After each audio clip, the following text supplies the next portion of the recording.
lumang kulungan ng manok. Ayan, sira-sira na. Gagawa natin ng paraan para magamit pa with low budget. Ayan. Net. Net na pinupit-pupit ko lang. Tsaka ito ay tela na mula sa mga damit na hindi na ginagamit. Ayun, ginupit ko. Ginawa ko siyang panali. Makakagawa tayo ng kulungan ng mga native chicken na without low budget. Okay? Hindi natin kailangan bumili. Para-paraan lang ngayong panahon ng pandemya. Kailangan natin mag-isip ng paraan kung paano kumita at maaalagaan ang ating maliit na puhunan sa mga native chicken. Okay. Yan yung magiging pintuan niya. Dito siya, yan, magiging ganyan siya. Dito ko idadaan yung mga native chicken.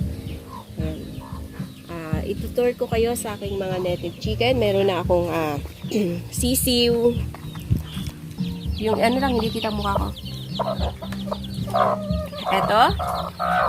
Ito ang aking native chicken. Ouch! Ayan. Ito yung kanyang itlog. At yung kanyang sisiw.